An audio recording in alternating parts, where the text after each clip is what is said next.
Bayangkan kau tertidur di tengah hutan, lalu kau mendengar suara kain diseret mendekat ke tenda. Itu bukan binatang, itu pocong yang marah karena tempat tinggalnya dikencingi.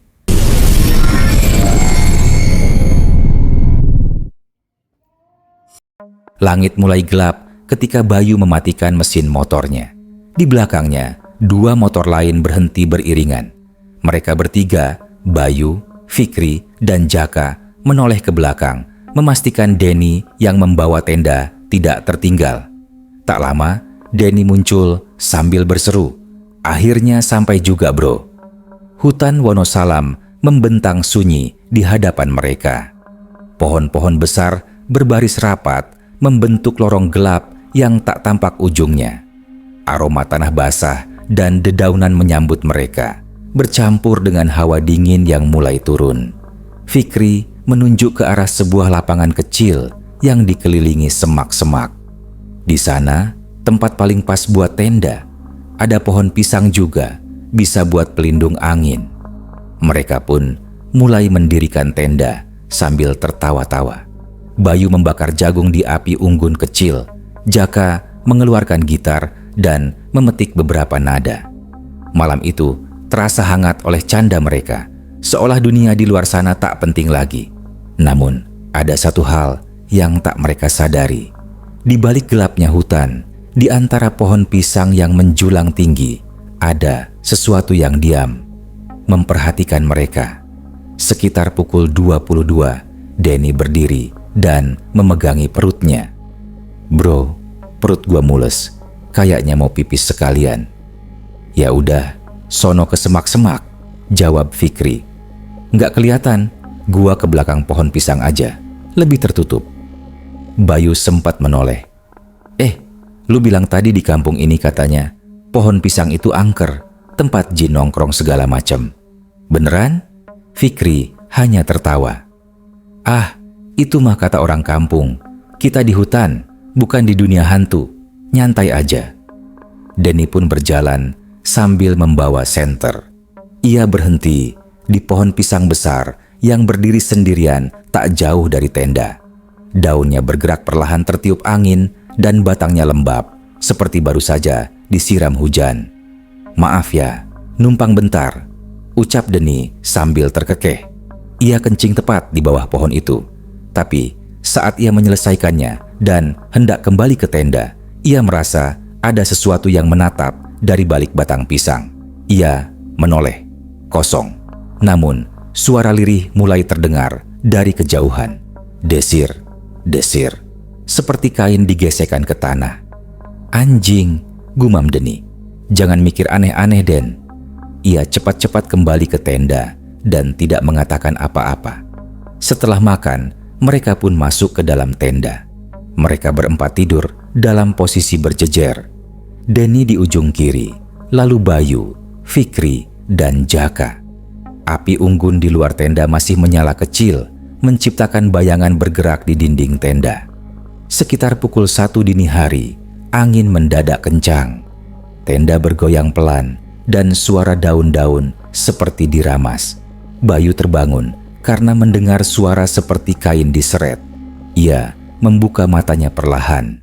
Di balik dinding tenda yang tipis, ia melihat bayangan bergerak lambat ke arah pintu. Sesuatu berdiri di luar. Bayangan itu tinggi, kaku, dan tampak terikat. Ia tak mendengar langkah kaki, hanya suara gesekan seperti kafan. Bayu menahan napas. Ia menoleh ke Denny yang mulai mengigau. Ada di luar, dia marah," gumam Denny. Bayu membekap mulut Denny pelan, takut membangunkan yang lain. Tapi tiba-tiba, zip, resleting tenda terbuka sendiri. Suara itu terdengar jelas, dan kemudian muncul sesuatu dari balik pintu. Bayu ingin berteriak, tapi suaranya tertahan di tenggorokan. Sosok itu, pocong, masuk perlahan. Kain kafannya lusuh, wajahnya hancur separuh, matanya merah menyala seperti bara. Kain kafannya menyentuh kaki Jaka.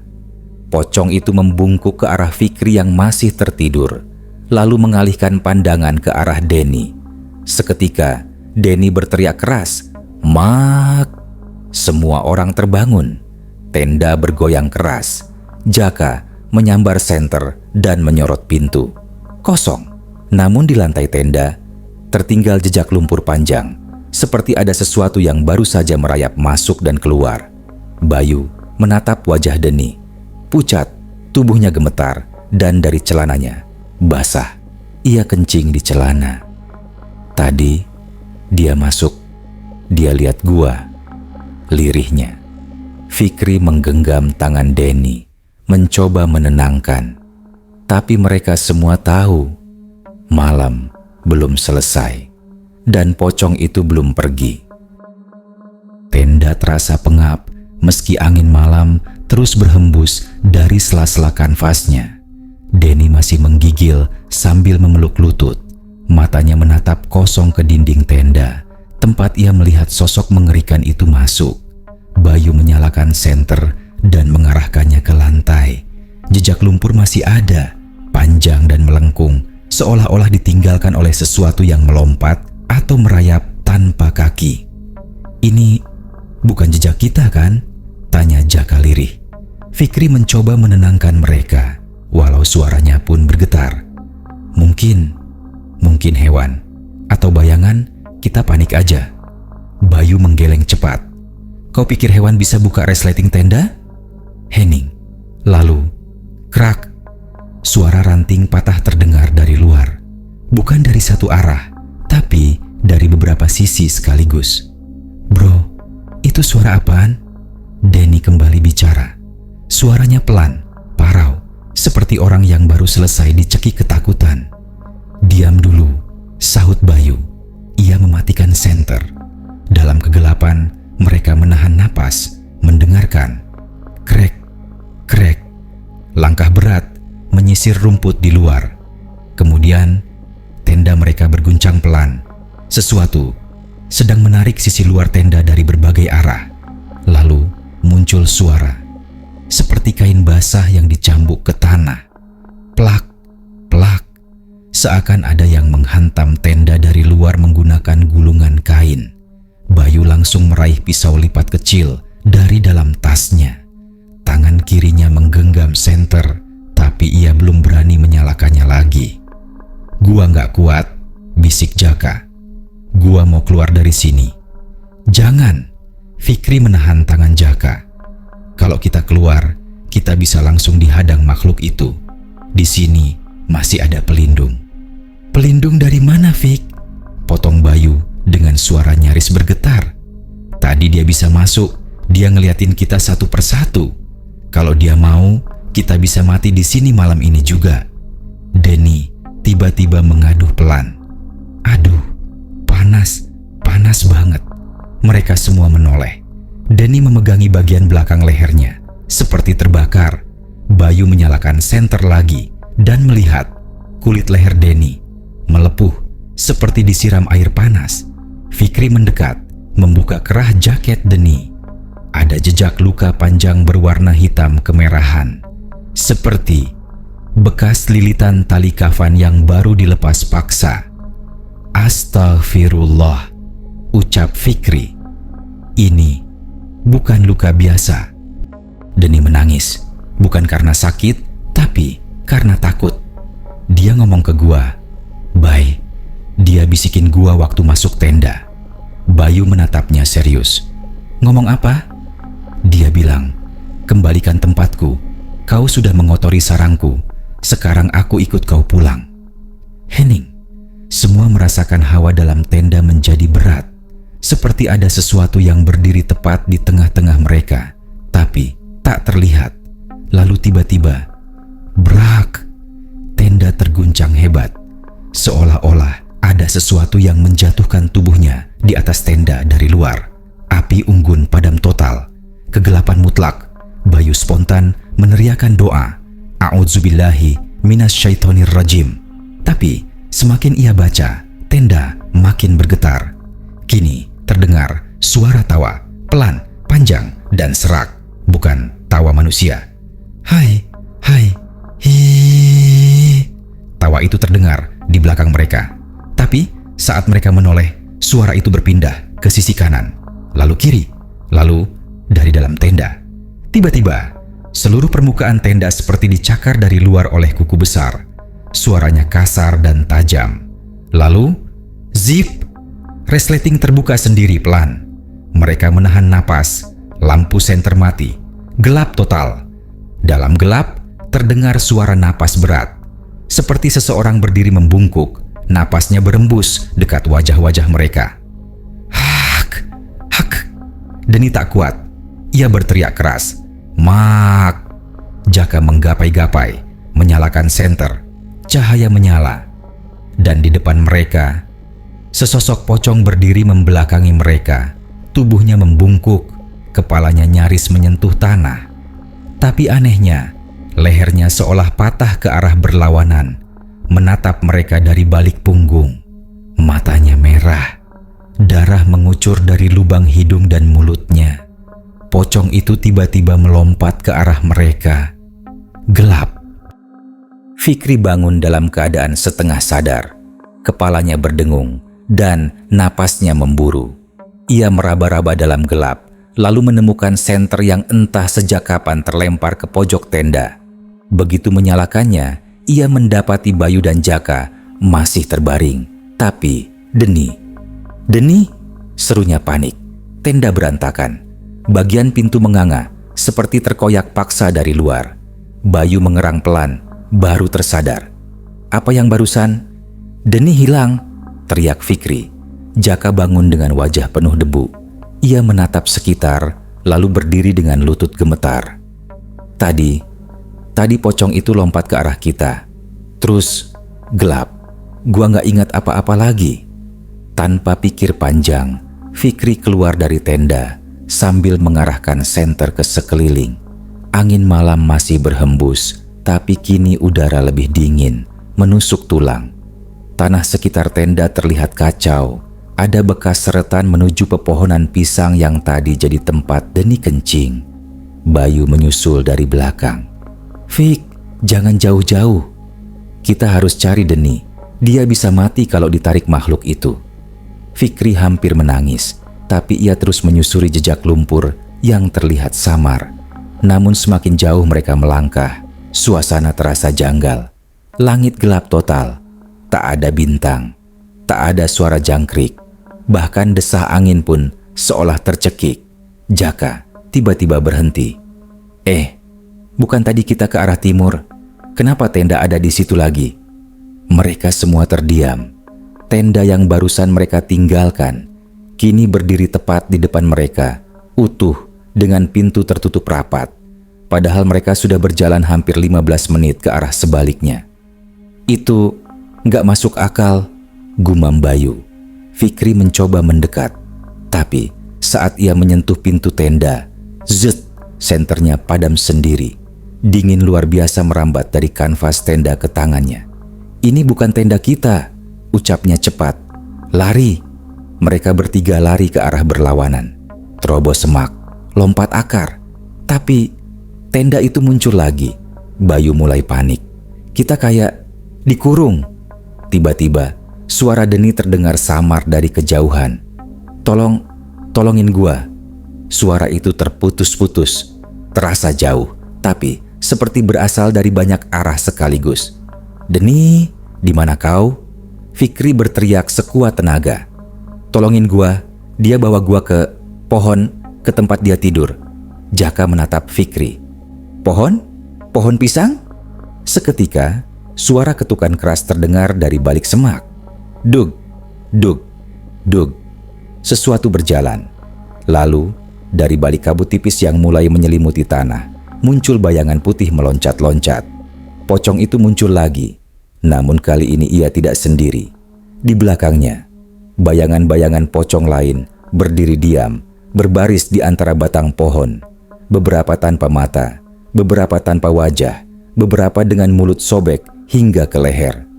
Astagfirullah, mereka banyak. Bayu gemetar. Fikri menarik mereka. Lari sekarang. Mereka kabur membabi buta. Kali ini bukan cuma karena takut tapi naluri bertahan hidup. Namun arah lari mereka justru membawa mereka kembali ke Tenda yang kali ini menyala dari dalam. Ada cahaya obor seperti nyala api dari lilin kecil. Bayangan seseorang duduk membelakangi mereka, kaku. "Siapa itu?" bisik Jaka. Bayu memberanikan diri mendekat. Ia buka resleting tenda perlahan. Cahaya langsung padam. Dan sosok yang tadi duduk itu, Deni, menatap mereka dengan mata kosong. Bola matanya seluruhnya hitam. "Kenapa kalian lama banget?" katanya dengan suara parau, tidak seperti suara Deni biasanya. Bayu mendekat, menggoyang tubuhnya. "Deni, itu kamu." Namun Deni tertawa pelan. "Aku udah gak sendiri, Bayu. Sekarang kalian juga harus ikut." Lalu Deni berdiri dengan gerakan patah-patah, seperti tulangnya tidak sinkron. Bayu mundur, Fikri menariknya keluar tenda. Tapi dari balik hutan terdengar suara bergema yang mengencingi sarangku, takkan pulang utuh. Suara itu berat, menggema seperti keluar dari perut bumi. Langit kini memerah, kabut menjadi tebal dan dari segala penjuru. Pocong mulai mendekat, bukan hanya satu, tapi belasan, melingkari tenda. Mata mereka menyala merah, tubuh mereka kotor, berlumur tanah dan darah. Tenda kini bukan tempat berlindung, tapi jebakan. Deni berdiri dengan tubuh gemetar aneh. Bola matanya yang hitam berkilat seperti mata hewan buas. Sementara itu, suara-suara aneh mulai berdengung di udara. Bukan dari satu arah, tapi dari atas, bawah, kiri, kanan. Seolah hutan itu hidup dan menatap mereka. "Dia bukan Deni lagi," gumam Jaka dengan wajah pucat pasi. Bayu menarik Fikri dan Jaka mundur perlahan. "Kita harus keluar dari sini sekarang." Namun, saat mereka berbalik, lingkaran pocong sudah lengkap. Sekitar 20 sosok mengelilingi tenda, berdiri diam seperti patung. Wajah-wajah mereka tertutup sebagian oleh kain kafan, tapi ada yang robek hingga tampak tengkorak. Ada pula yang penuh ulat menjalar keluar dari lubang mata.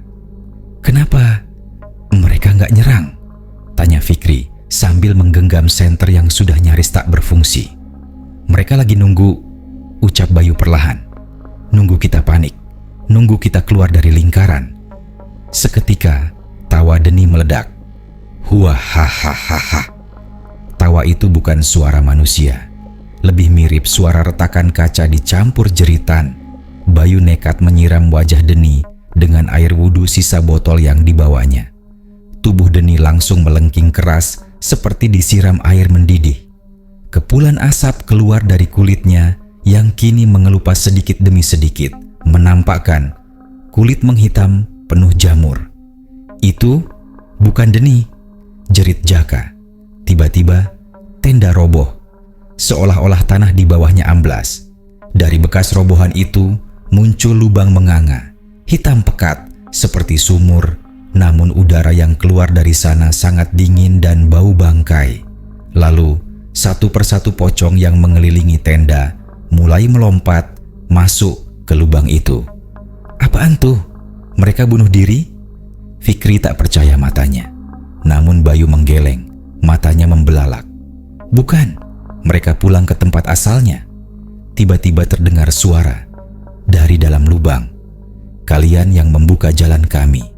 Tanah mulai bergetar, seperti ada sesuatu yang sangat besar bergerak dari bawah.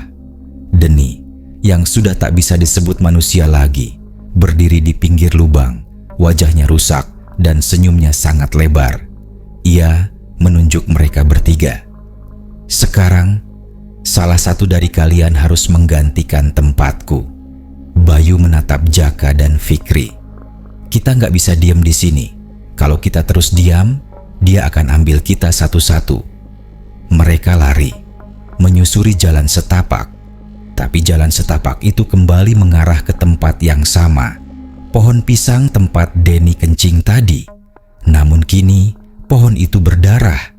Bukan perumpamaan, dari selabatangnya keluar cairan merah kental dan tanah di sekitarnya dipenuhi tulang-tulang kecil. Fikri hampir muntah saat sadar.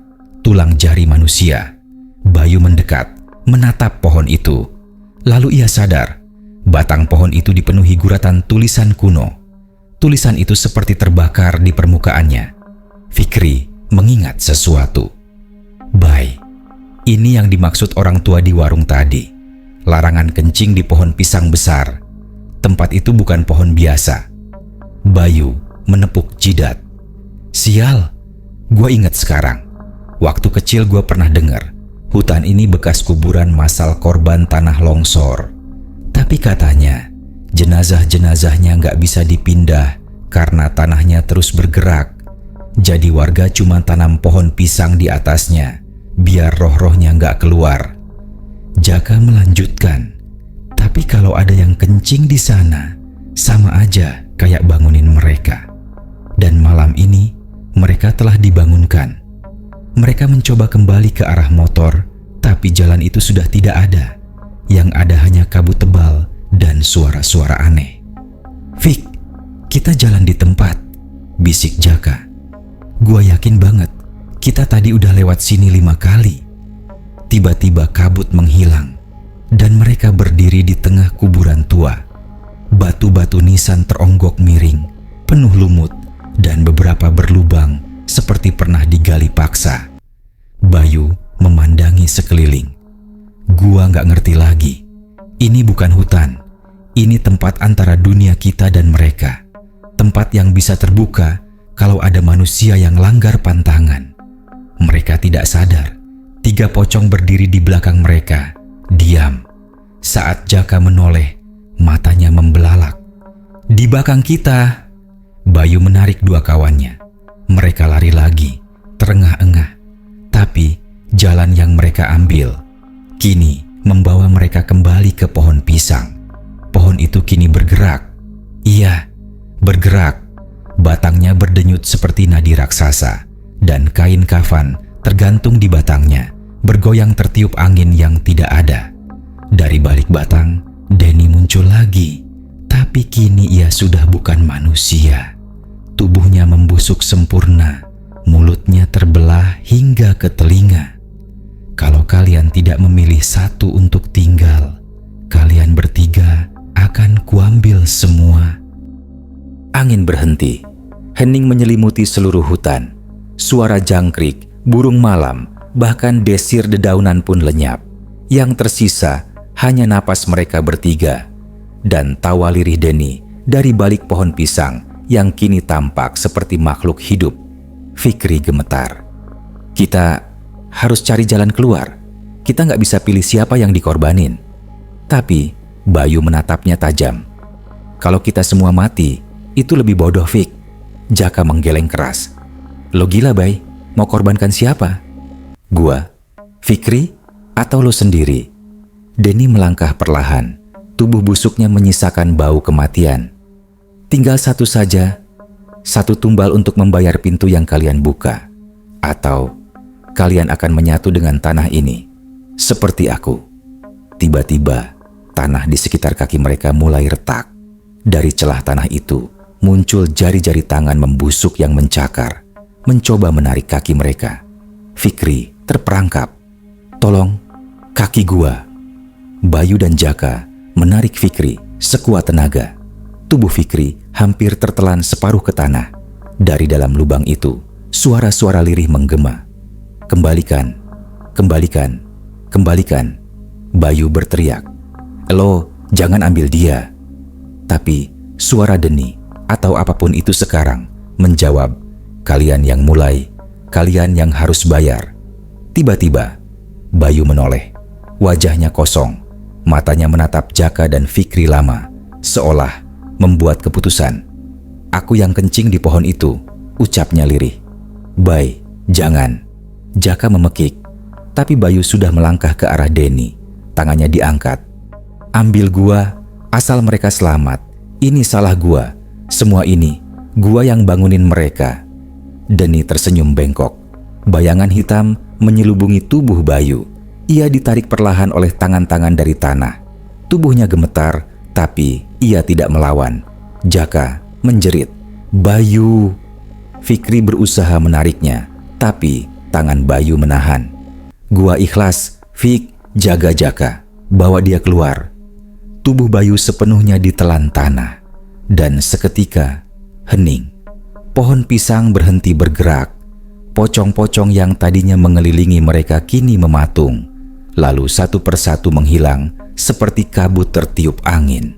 Fikri dan Jaka terduduk, menangis. Hutan kembali seperti semula. Bintang mulai tampak, angin berhembus lagi. Mereka bangkit perlahan, badan penuh luka, baju sobek, napas tak karuan. Dia nyelamatin kita, lirih Jaka. Fikri mengangguk lemah. Kita harus keluar dari sini. Sekarang, dengan sisa tenaga, mereka berjalan menembus semak. Jalan setapak yang tadinya menghilang kini muncul lagi. Setelah hampir 1 jam berjalan, mereka melihat motor mereka berdiri di pinggir jalan, tepat seperti sebelum masuk hutan. Tapi ada yang aneh. Motor Bayu utuh, berdiri rapi, tapi tak ada jejak kaki, tak ada bekas tanah.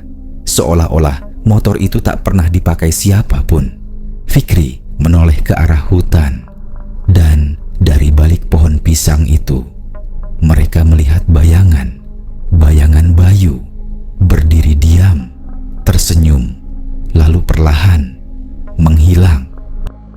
Pagi belum tiba. Fikri dan Jaka memacu motor mereka tanpa menoleh sedikit pun ke belakang. Suara mesin meraung menembus sepi malam yang mulai terasa dingin. Bukan dingin biasa, tapi dingin yang menusuk sampai tulang, seperti hawa kematian yang belum mau pergi. Setelah menempuh hampir 1 jam perjalanan, mereka tiba di warung kecil yang sempat mereka singgahi sore tadi. Warung itu tutup, tapi ada satu sosok tua berdiri di depan warung, diam memandangi mereka. Fikri turun dari motor. "Pak, kami dari hutan itu." Orang tua itu menatap mereka tajam. "3 yang masuk. Kenapa cuma 2 yang keluar?" Jaka menggertakkan gigi. "Bayu mengorbankan diri. Dia diseret." Orang tua itu menutup mata. "Itulah harga yang harus dibayar. Tapi harga sebenarnya belum lunas." Fikri melangkah maju. "Maksud Bapak?" Lelaki tua itu menunjuk saku jaket Fikri. Fikri merogoh saku itu, dan matanya membelalak. Di tangannya tergenggam kain kafan kusut basah darah. Ia melemparkannya. "Ini apa?" Namun saat jatuh ke tanah, benda itu menghilang, seolah tak pernah ada. Lelaki tua itu menghela napas berat. "Kalau mereka sudah tahu nama kalian, tak akan semudah itu melepaskan." Fikri dan Jaka saling tatap. Wajah mereka pucat pasi. "Pergilah, tapi jangan pikir kalian akan benar-benar pulang," ucap lelaki tua itu sebelum berjalan perlahan masuk ke gang kecil dan menghilang ke dalam kabut pagi. 3 hari kemudian, sesuai permintaan, cerita hanya semalam, tapi bab ini memperlihatkan efek yang masih melekat, bukan lanjutan waktu. Di rumah Jaka, kejadian aneh mulai terjadi. Jam dinding selalu mati tepat pukul 3 dini hari. Pintu kamar terkunci sendiri. Kadang terdengar suara ketukan 3 kali di balik lemari, padahal tidak ada siapapun. Dan paling menyeramkan, setiap pagi ia mendapati tanah basah di bawah tempat tidurnya, seolah seseorang yang penuh lumpur berdiri diam semalaman. Fikri juga tidak luput. Ia mimpi buruk berulang. Bayu berdiri di depan pohon pisang itu, wajahnya rusak tapi tersenyum. "Bukan kalian yang dipilih, tapi mereka ikut kalian pulang." Puncaknya terjadi malam itu. Fikri sedang menggosok gigi saat lampu kamar mandi padam, lalu menyala lagi. Di cermin, ada bayangan pocong berdiri di belakangnya. Ia menoleh, kosong. Tapi saat kembali menatap cermin itu retak. Di garis retakan, samar terlihat wajah Bayu. Malam itu hanya berlangsung beberapa jam, tapi bagi mereka itu terasa seperti akhir dunia. Jangan pernah kencing sembarangan, apalagi di hutan, karena kau tak pernah tahu siapa yang tinggal di balik pepohonan. Kisah ini nyata dan bisa terjadi pada siapapun.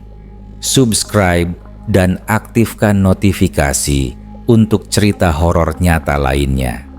Karena bisa jadi cerita selanjutnya adalah tentang dirimu.